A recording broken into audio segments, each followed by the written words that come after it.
Hey guys, what is up, and I welcome each and every one of you to a new League of Legends video. It seems like ZOE or whatever, she's finally here, boys and girls. She is finally here. Now, I did not make a video talking about the teaser that was released a few days ago because I honestly was just too busy focused on the grind. I'm still focused on the grind. That's not over yet, but here we are looking at the abilities. So she's finally here. Certainly T's new champion, the man that designed Yasuo himself. So let's take a look. Let's see what she exactly has in store for us here. Don't be fooled by her childish appearance. ZOE is an ancient being, a cosmic messenger of Targon. When the aspect of Twilight appears, she warps reality. Despite all this power, she often shirks? I don't know what that means. Her duties in the favor of blowing bubbles and playing tricks on unsuspecting mortals. I guess that's obviously she's not immortal. I mean, you can kind of guess that by her hair. One can never be sure of what she's really aiming for other than her own amusement. So she's like a trickster. Passive. After casting a spell, ZOE's next basic attack deals bonus damage. Okay, fairly simple passive for a champion that... Fairly simple passive. Let's take a look at that one more time. And then here. Not bad. Okay. Alright, so, you know, pretty much a sheen effect in her passive. It's okay, I guess. Expect a little bit more. Q. Paddle Star. ZOE fires a star that deals magic damage in a small area and applies her passive. Okay, that's, I think, what we saw her using her passive, video there. She can recast Q mid-flight to redirect the star to a new position near her. The star's damage increases based on the distance it has traveled in a straight line. I'm curious what her interaction is with Aurelion Sol, actually. Excuse me. I literally just woke up. So that's just like throwing it right at them. This is what we saw her do in the trailer all the time. What the fuck was that damage? Wait, that does half HP. What the cool? What the? That did half HP almost. What the hell? And the range is huge. So you can like set that up behind walls, and once they start sieging, pretty cool, pretty cool. Spell Thief. Ooh, this is the spicy one. I just want to see what her ultimate's called. I'm curious. Portal Jump. Okay.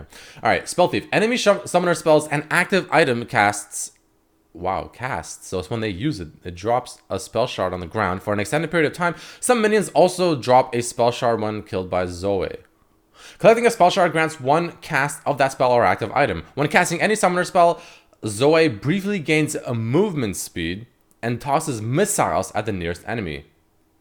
Holy, and each missile can trigger her passive. Wow. Holy shit. Wait, this is the right ability, right? Yeah, it is, okay.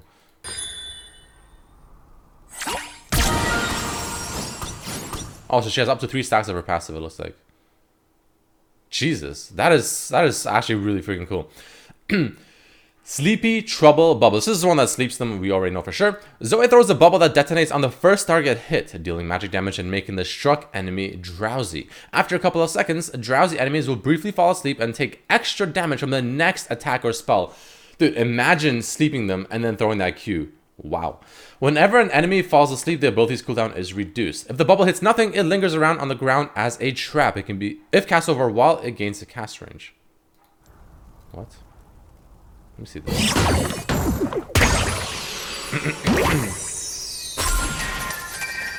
Yeah.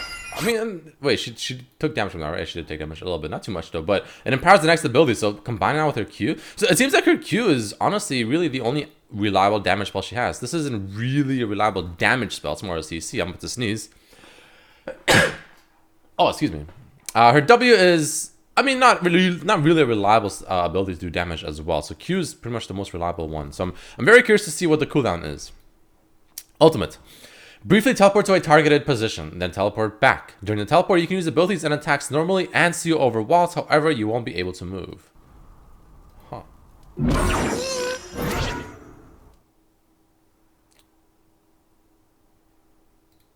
Huh. Doesn't do damage either. So she really doesn't do much damage other than her Q, but her Q does... Okay, that makes sense why her Q does so much damage, because that's her pretty much only actual damage ability, right? She doesn't have anything else that's reliable damage. Okay. I guess that makes sense. Her ultimate is just used just to be really annoying. It's like, it reminds me of LeBlanc W. It just feels like a LeBlanc W on an ultimate. I'm not sure if that's a good thing or a bad thing. I mean, you can use abilities during the teleport, so I'm guessing you can like teleport, use Q there, use E there, then teleport back. The cooldown on this has to be pretty short, though. There's no way this is a long cooldown. Anyway, let's see some ability, some gameplay. As the aspect of Twilight, you're a trickster with a bag full of toys and traps. Surround your enemies with balls, stars, and spells, then portal jump around within your deadly playground, flinging abilities and yourself into unexpected locations. When entering a teamfight as ZOE, or ZOE, Spell Thief forces your opponents to think in a new way about how they want to use their summoner spells and active items. Too quickly, their flashes become your flash, or even better, their redemption becomes your salvation. Oh yeah, you can get like things like redemption and lockets and... Oh man, alright, Jesus. That is... Wait.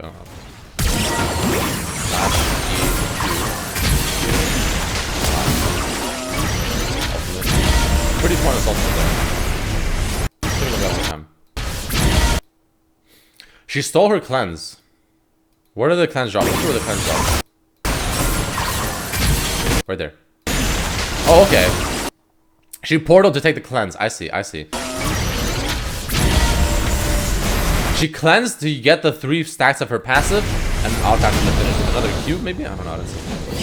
Alright, so here, let's see what she does. E dodges the Orianna ultimate.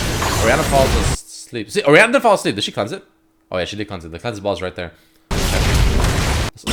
Yeah, she cleansed it, the cleanse ball falls there, she throws the Q, hits Lee Sin, does a lot of damage. Lee Sin flash ults her. She portals inside it for no particular reason, it looked like. Picked up the cleanse, maybe that's why she portaled. And then the Jarvan's coming in, she's about to throw the Q, does a lot of damage right here, about to use the cleanse. Oh well, she didn't use the cleanse. I thought she used the cleanse for the auto attack damage. Let's take a look at that one more time though. Yeah, okay, no, so what was the point of this portal, my question? Like, I'm trying to figure out why she portaled here. Nice. Okay.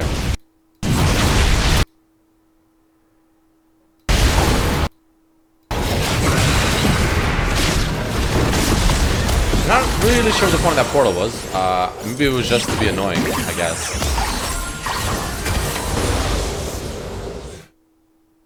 Huh. Interesting champion, dude. Jesus. Let's see the skin. Arcade ZOE. Dude, this is a cool champion, though, I have to say. So, my only concern is, if she falls behind, how useless does she become is my... I'm just wondering, because like the ratios on these two have to be really freaking good, right? The passive and the Q, because this is her only actual damage ability. So, it's got to have some nice ratios. Or else, if she falls behind, like, does she just become really, really weak? I don't know. I guess her E is still pretty useful, but... Your E can be used on, you know, choke points and whatnot, which is good, but I don't know. Either way, guys, that is it. There's the abilities for ZOE. Really cool looking champion. Really mobile. Looks like a lot of fun to play. So many different things you can do with her and so many different ways you can play her. I'm excited. I'm very, very excited. So once she's on the PvE server, which I'm assuming is tomorrow, I'll have some gameplay for you guys. And yeah, let me know what you think about her down below. If you enjoyed the video, hit it with that like button, share with your friends, and I'll see you for the next one. Peace.